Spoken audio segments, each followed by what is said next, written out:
Hospitalda Lokent Doctor bu kauduna angaubagumna machanupabu induna lakli. Lokent mathasa na phamduna makok paiduna mamai khumjinduna kapli. Security mayamsu Lokentgi matau yengba ngamdraba mali. Lokent phone satokduna magi nupida call tawi.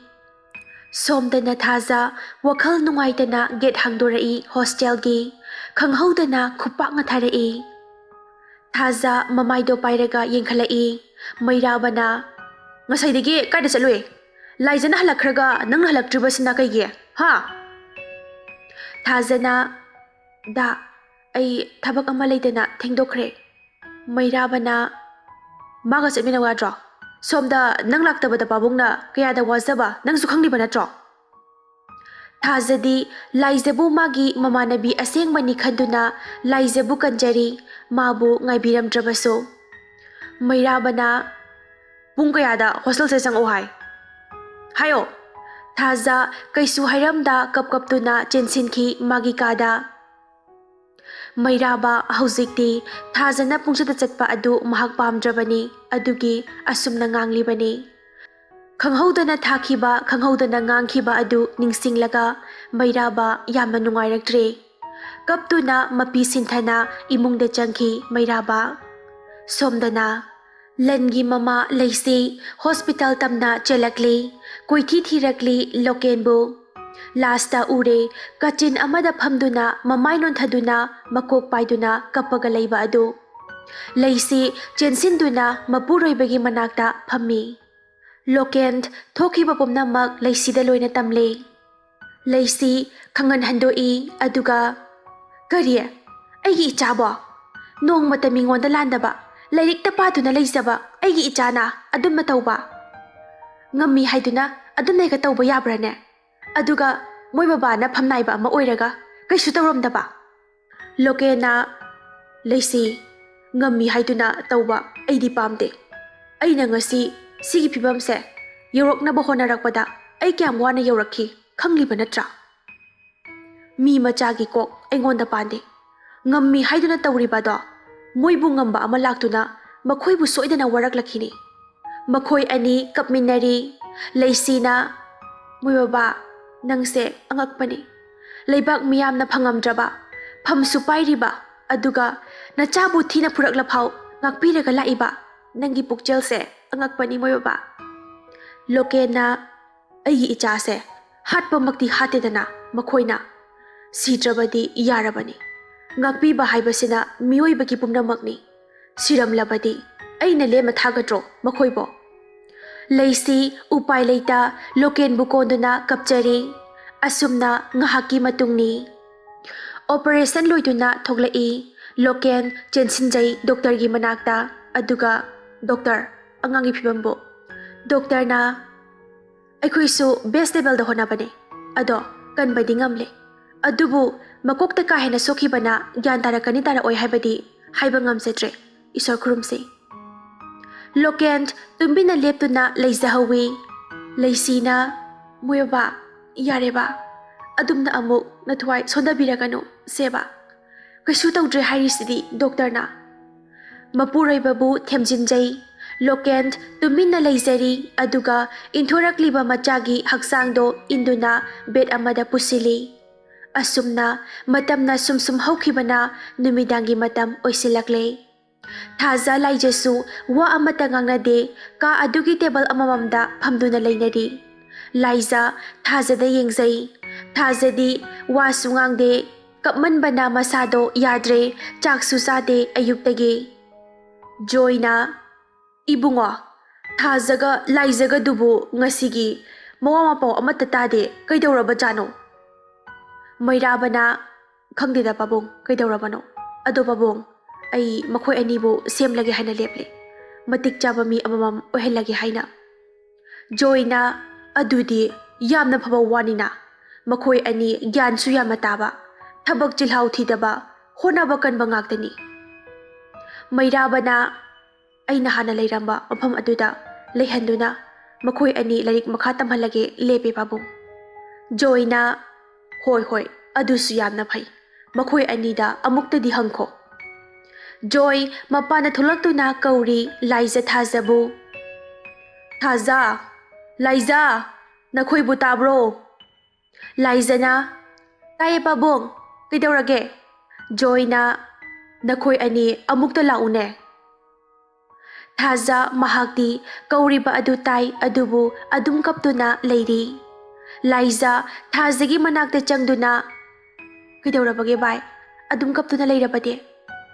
Thazana kasu taude bai nangsu yam phatte nangna aigi iphamda tauriba se karino nang athanda chatkre da mairabana hanminarakte haiduna ngasai ibomana kupanga thare school da khanariba dusu aikhoi ani gi maramgine aikoina kaisu hairamda dusu adum khalakpa natra hikik kaptuna hairakle Laizana phare se bai ai lale seba sauranoba.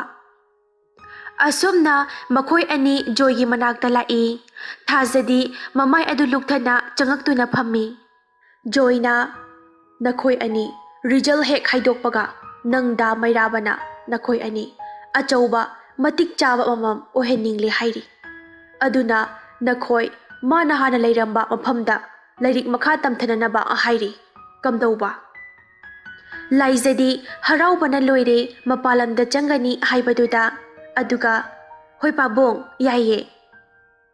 Joy na Thaza kaidaure ichana nungsuk nungjanana leiribade.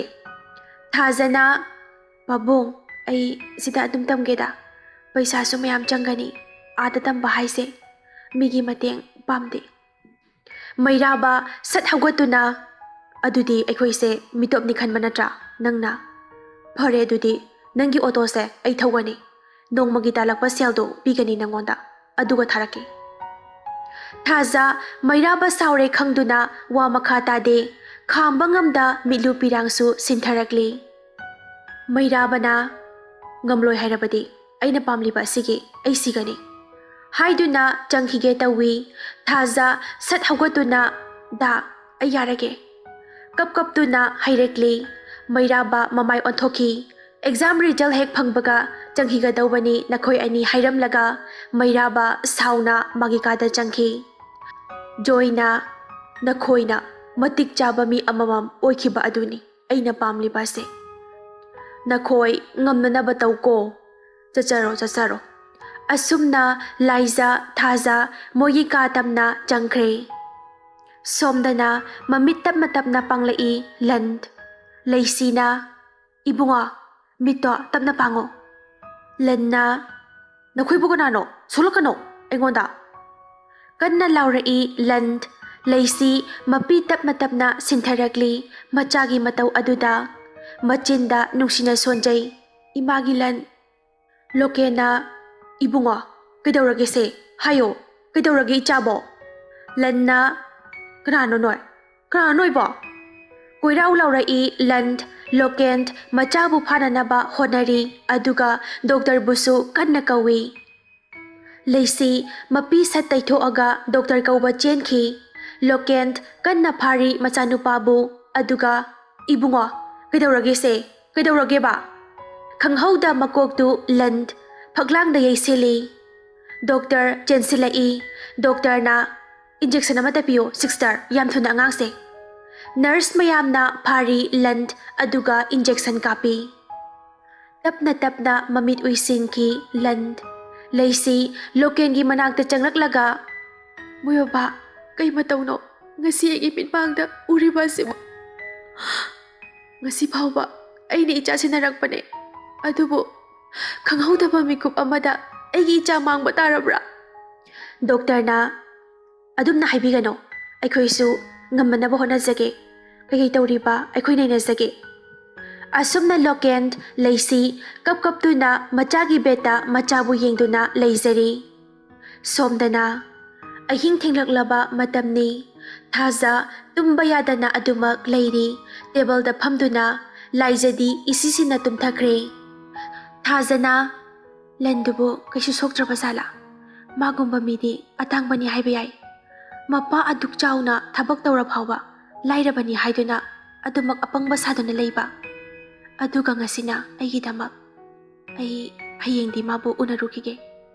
Amaromda Thaza Damairabana Aigidamak Asuk khanbiriba asina kaigi Mabu aigi kanano Aiga maga karimari thoknai Ai khanpham khangtre Nongdamba Nangna aigi iphamda sanariba lila asibu kaino Adubu Amabu oire Ai Damairabana haiba asidi illage Madi aigi ipunga chap manarabani Aduga aigi lonaitraba land Ima Nahakna mafam kaida laikhraba Sikrabra hinglibra Ai Isasi karino Tauriba mataw asiba Ai khangba ngamdre Kaptuna mathamoy khutum suduna wana lenjari ahingado Amuksu magi tarang hangdoktuna kuina unarudraba mabung amadi mama yingzage haiduna tarangdagi photo adu lauthoi Thazana Ima Dada Nakoidi Nungaina lairibra Aidi mafam asida Asumak punC lomo tamkhraba male Adubu Ai Nakoina pamlamba matik chaba mi ama haibadudi Ai soidana oigani ima Photo adu nanduna makhon thokta mathamoida khanjari mapisu lepa leitana sintharakli Photo mamaida pirang ado tap tasile Khanghaudana Thazagi kagi thongi puna ado yotli amana thak tharai Thaza photo album do thamjilamlaga mahak thong tamna changi Hana ingit khangnabana ozani haiba mahak khangle thong ado sat hangdoi hangdokpaga ozado dolandagi phansong tharaga sumangda leptuna leiri Thaza mahaksu khongrau thak hongdoaga makhada satsong tharai Ozana Ngasi aina nangona tambika tauriba sina aiga nanga unaba aroibani Thaza ngasidi ai nangbu tambiramlage ozana haizaba ado loinamak Michik miraw khol tadraba matam aduda leizari makhoi ani sumang aduda leptuna Thaza oza adugi manakta changsili aduga makhu kunduna oza adubu khurumjai Ozana Bhakti leiba honaba kanba Nangina tauna oikibani ngasi pibam masai Ikui kuidana lamdam asigi afaba mi oirao Aina ngasi nangina phama tambiriba asidi Asuk angang oiriba nangna ahing nungthil numidang sel tanbada khudong thiba nangdanaba haiduna tambiribani Thazana Oza nang agi iphamda namayado amu unaroi dawbra Hayuse Oza Thaza kapkaptuna haizeri Ozada Ozana soidana ukhini Ozagi saktam ubada aibu nahakna kaisu nungsiroi hatke su hairakani Thazana aigi ozabu kaisu leitraba aina kaigi hatoino Ozana aibu tambiramdrabadi ngasi aina yaurakliba phibam ase yauba ngamlamloi Ozana aina nongma nanakta laktuna soidana aigi isak ulakhigani madu phawbadi nang ozabu uningkhino se haurasi ngasigi Thaza yotli thak satorai matungdagi yam thuna aduga leptuna leiri Oza Thazabu yengduna mapisu sinthari khubak tapna khurai adunidana nahak phawbani yani aina thazai mina laksaba ngamloi se aigi raungki ngakpa ngambre yengo chongkhat tharai Thazana adum ngai tharakliba ado ahaiba ngakta oibana makhon kembe thokte tauriba matau ado pop thai khong thabadasu Oza satlepi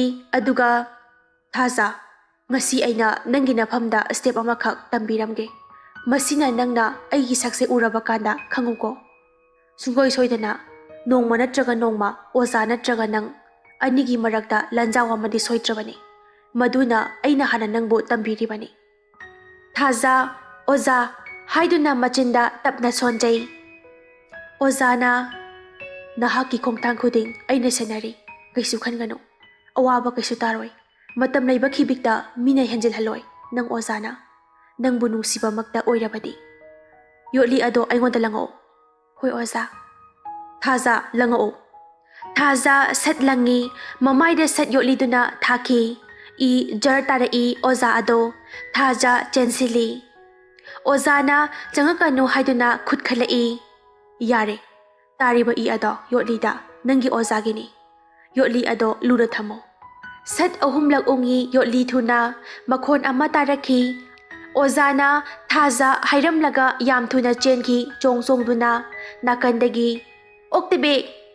ꯊꯥꯖ ꯁꯠ ꯄꯥꯏꯁꯤꯟꯗꯨꯅ ꯃꯆꯤꯟ ꯃꯦꯜꯂꯤ ꯂꯥꯏꯖꯒꯤ꯫ ꯊꯥꯖꯅ ꯁꯁ ꯂꯥꯡꯒꯅꯨ ꯚꯥꯏ꯫ ꯊꯥꯖ ꯃꯆꯤꯟ ꯊꯥꯗꯣꯛꯏ ꯂꯥꯎꯒꯦ ꯑꯃꯨꯛꯁꯨ ꯇꯧꯏ꯫ ꯊꯥꯖ ꯍꯟꯗꯛꯇꯤ ꯂꯥꯏꯖꯕꯨ ꯃꯆꯤꯟ ꯃꯦꯜꯂꯒ ꯌꯥꯝꯅ ꯊꯨꯅꯃꯛ ꯀꯥ ꯇꯝꯅ ꯄꯨꯈꯠꯇꯨꯅ ꯊꯣꯡꯗꯣ ꯁꯠ ꯂꯣꯟꯁꯤꯜꯂꯤ꯫ ꯂꯥꯏꯖꯅ ꯚꯥꯏ ꯅꯪꯗꯤ ꯑꯣꯛꯇꯕꯤꯅꯦ, ꯅꯨꯃꯤꯗꯥꯡꯗ ꯅꯨꯄꯥꯒ ꯂꯩꯃꯤꯟꯅꯔꯝꯕ, ꯅꯪꯕꯨ ꯑꯩꯒꯤ ꯏꯇꯥꯔꯣ? ꯑꯩꯅ ꯅꯪꯕꯨ ꯀꯌꯥꯗ ꯈꯟꯖꯕ, ꯑꯗꯨꯒ ꯊꯥꯖꯅ ꯚꯥꯏ ꯑꯩꯕꯨ ꯑꯗꯨꯒꯨꯝꯕ ꯃꯤ ꯃꯥꯟꯕ꯭ꯔꯅꯦ ꯅꯪꯅ ꯍꯥꯏꯔꯤꯕꯗꯣ? ꯃꯄꯤ ꯁꯤꯟꯊꯔꯛꯏ ꯊꯥꯖ꯫ ꯂꯥꯏꯖꯅ ꯀꯞꯁꯤꯟꯅꯒꯅꯣ ꯀꯥꯟꯅꯔꯣꯏ, ꯅꯨꯃꯤꯗꯥꯡꯗ ꯃꯁꯛ ꯈꯪꯗꯕ ꯑꯃꯒ ꯁꯨꯃꯥꯡꯗ ꯂꯩꯔꯝꯕ ꯍꯥꯏꯕꯁꯦ ꯀꯔꯤꯅꯣ? ꯊꯥꯖꯅ ꯚꯥꯏ ꯑꯩꯅ ꯉꯁꯤ ꯃꯤꯔꯛ ꯊꯣꯛꯇꯨꯅ ꯑꯍꯤꯡ ꯅꯨꯡꯊꯤꯜ ꯈꯪꯗꯅ ꯅꯨꯄꯤ ꯑꯩꯅ ꯁꯦꯜ ꯇꯥꯟꯕ ꯉꯝꯂꯤꯕꯁꯦ ꯉꯁꯤ ꯑꯩꯅ ꯐꯨꯅꯕ ꯍꯩꯔꯤꯕꯁꯤꯅꯅꯦ ꯍꯥꯏꯕꯗꯤ ꯅꯪ ꯈꯪꯗꯕ꯭ꯔꯥ? ꯃꯤꯅꯣꯛ ꯆꯥꯎꯕ ꯇꯥꯏꯕꯪꯅꯦ, ꯈꯣꯡꯐꯝ ꯑꯃ ꯁꯣꯏꯕꯗ ꯑꯩꯈꯣꯏꯒꯤ ꯄꯨꯟꯁꯤ ꯀꯩ ꯑꯣꯏꯒꯅꯤ ꯈꯪꯂꯤꯕ ꯅꯠꯇ꯭ꯔꯥ? ꯂꯥꯏꯖꯅ ꯑꯗꯨ ꯑꯩꯅ ꯍꯦꯛꯇ ꯊꯥꯖꯒꯗ꯭ꯔꯥ ꯍꯥꯏꯔꯒ ꯃꯇꯧ ꯀꯔꯝꯅ ꯃꯍꯥꯛꯅ ꯑꯍꯤꯡꯁꯤꯗ? ꯊꯥꯖꯅ ꯑꯩ ꯍꯥꯏꯒꯦ ꯚꯥꯏ, ꯅꯣꯡꯃ ꯅꯪ ꯇꯨꯝꯈ꯭ꯔꯕ ꯃꯇꯨꯡ ꯑꯩ ꯃꯄꯥꯟꯗ ꯅꯣꯡꯃ ꯅꯣꯡꯗꯣꯜꯊꯛꯇ ꯊꯣꯛꯂꯤꯕ ꯊꯥꯖ ꯃꯍꯥꯛꯄꯨ ꯌꯦꯡꯒꯦ ꯍꯥꯏꯗꯨꯅ ꯊꯣꯛꯂꯛꯏ꯫ ꯊꯥꯖꯅ ꯉꯁꯤꯗꯤ ꯑꯍꯤꯡꯒꯤ ꯊꯥꯖꯁꯦ ꯀꯌꯥꯗ ꯐꯖꯈ꯭ꯔꯕ, ꯐꯖꯔꯤꯕ ꯑꯁꯤꯒꯤ ꯃꯒꯨꯟ ꯍꯥꯞꯂꯒꯦ ꯃꯇꯥꯒꯨꯝ ꯃꯍꯥꯛꯀꯤ ꯃꯅꯥꯛꯇ ꯄꯤꯛꯇꯛꯅ ꯉꯥꯜꯂꯔꯤ ꯊꯋꯥꯟꯃꯤꯆꯥꯛ ꯃꯁꯤꯡ ꯊꯤꯉꯝꯗ꯭ꯔꯕ ꯀꯌꯥꯅ꯫ ꯑꯩꯒꯤ ꯄꯨꯟꯁꯤꯁꯨ ꯑꯁꯨꯝꯅ ꯑꯩꯒꯤ ꯗꯗꯥ ꯑꯃꯗꯤ ꯑꯩꯒꯤ ꯏꯃꯥꯅ ꯉꯥꯟꯕꯤꯗꯨꯅ ꯊꯥꯖ ꯑꯣꯏꯅ ꯂꯩꯔꯝꯕꯅꯤ, ꯑꯗꯨꯕꯨ ꯀꯔꯝꯕ ꯃꯤꯀꯨꯞꯇꯅꯣ ꯄꯨꯝꯅꯃꯛ ꯑꯔꯦꯝꯕ ꯇꯥꯈꯤ, ꯄꯨꯝꯅꯃꯛ ꯅꯣꯡꯗꯝꯕ ꯃꯍꯥꯛꯅ ꯁꯦꯠꯇꯨꯅ ꯄꯨꯕꯤꯈꯤ꯫ ꯅꯨꯡꯉꯥꯏꯕ ꯍꯥꯏꯕ ꯃꯤꯀꯨꯞꯇꯣ, ꯃꯤꯀꯨꯞ ꯑꯗꯨꯅ ꯂꯣꯏꯈ꯭ꯔꯕ ꯃꯥꯜꯂꯤ꯫ ꯑꯗꯨꯕꯨ ꯑꯩ ꯍꯤꯡꯈꯤꯒꯅꯤ, ꯁꯤꯕ ꯌꯥꯗꯦ, ꯑꯩꯒꯤ ꯏꯃꯥꯒꯤ ꯈꯣꯡꯒꯣꯜ ꯁꯣꯏꯗꯅ ꯂꯤꯠꯈꯤꯒꯅꯤ꯫ ꯊꯥꯖ ꯃꯍꯥꯛꯄꯨ ꯌꯦꯡꯅ ꯌꯦꯡꯅ ꯈꯥꯝꯕ ꯉꯝꯗ ꯃꯤꯠꯂꯨ ꯄꯤꯔꯥꯡ ꯁꯤꯟꯊꯗꯨꯅ ꯂꯩꯖꯔꯤ꯫ ꯈꯪꯍꯧꯗ ꯁꯨꯃꯥꯡꯗ ꯃꯃꯥꯏ ꯎꯞꯄ ꯃꯤꯁꯛ ꯑꯃ ꯂꯦꯞꯇꯨꯅ ꯂꯩꯕ ꯑꯗꯨ ꯑꯩꯅ ꯎꯔꯨꯔꯦ꯫ ꯊꯥꯖ ꯈꯪꯕꯣꯏ ꯂꯥꯛꯄꯣꯏ ꯀꯥꯗ ꯆꯦꯟꯁꯤꯜꯂꯤ, ꯊꯣꯡꯖꯤꯟꯗꯒꯤ ꯆꯠꯈ꯭ꯔꯕ ꯍꯥꯏꯗꯨꯅ ꯇꯨꯃꯤꯟꯅ ꯌꯦꯡꯖꯩ, ꯑꯗꯨꯕꯨ ꯃꯤꯁꯛ ꯑꯗꯣ ꯑꯗꯨꯃꯛ ꯂꯩꯔꯤ꯫ ꯊꯥꯖꯅ ꯑꯁꯨꯛ ꯊꯦꯡꯂꯕ ꯑꯍꯤꯡ ꯑꯁꯤꯗ ꯃꯐꯝ ꯑꯁꯤꯗ ꯀꯩꯗꯧꯔꯤꯕꯅꯣ? ꯀꯅꯥ ꯑꯣꯏꯔꯤꯕꯖꯥꯠꯅꯣ? ꯑꯩꯕꯨ ꯃꯅꯥꯛꯇ ꯆꯪꯂꯒ ꯌꯦꯡꯂꯨꯔꯁꯤꯔꯅꯦ? ꯑꯩ ꯅꯨꯄꯤꯅꯤ, ꯑꯁꯨꯝꯅ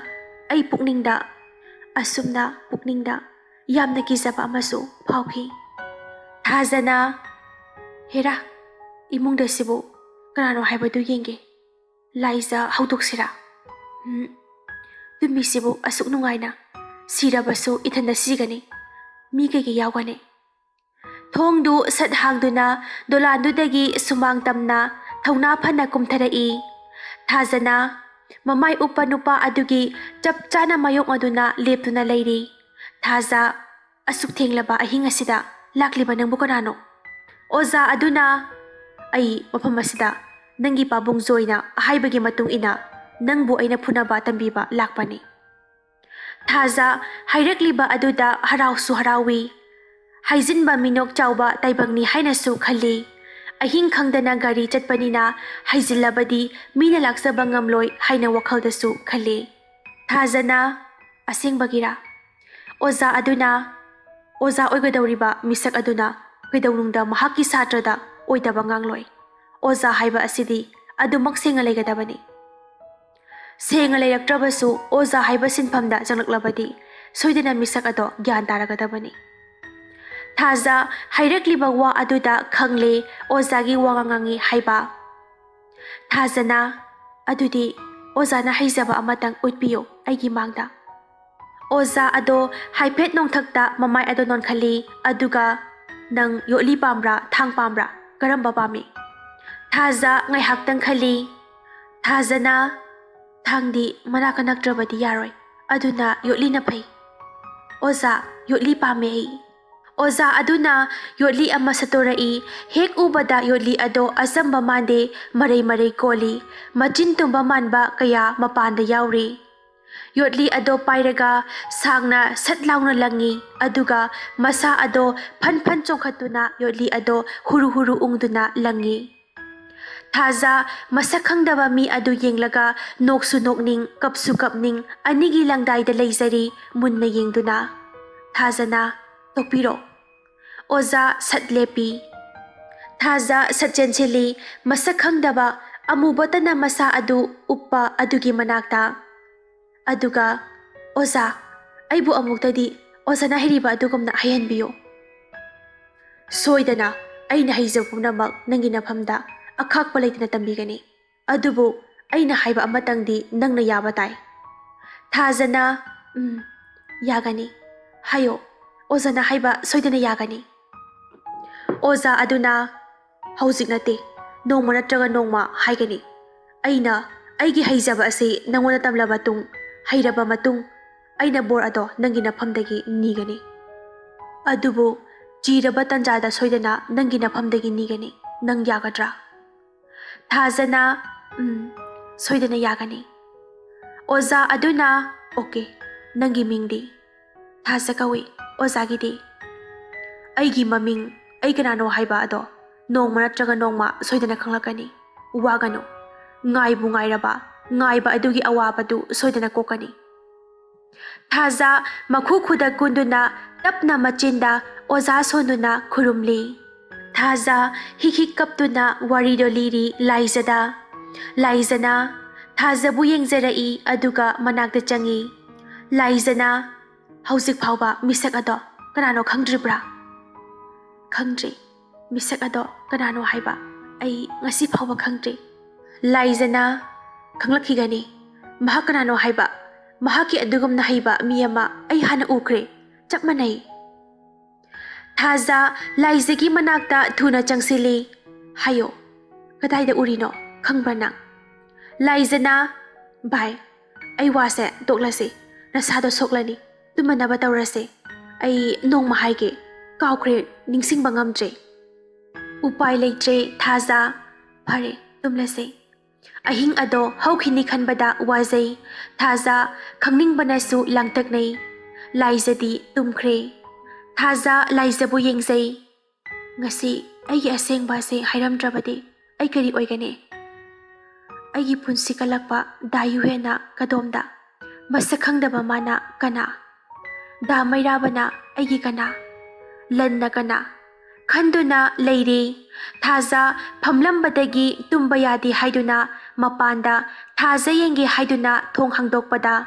Thong adu hek hangdokpaga khanghauda maraibak chapsana chedum amana tharai.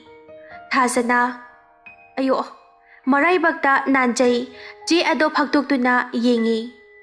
Yotli paiba mamayamit khumba ama che aduda yekli. Thaza satta silaga koyengengi adubu kanasu ude. Thaza che ado langthokre nongdol thakta thokliba thaza dubu yengduna leizari. Aduga mahakbu kana oirikaba. Ai khangdre he isor ai ifamda amuktadi khanganbiyu ko mahakbu. Aduga khangakpa mikuptana oza amadi aigi marakta achouba zainaba amadi thoklakadaba. Thaza tarakliba pirang ado sataithoi aduga magikada changai. Phamungda masa ado hipthabaga masa ado waraduna tumthakre.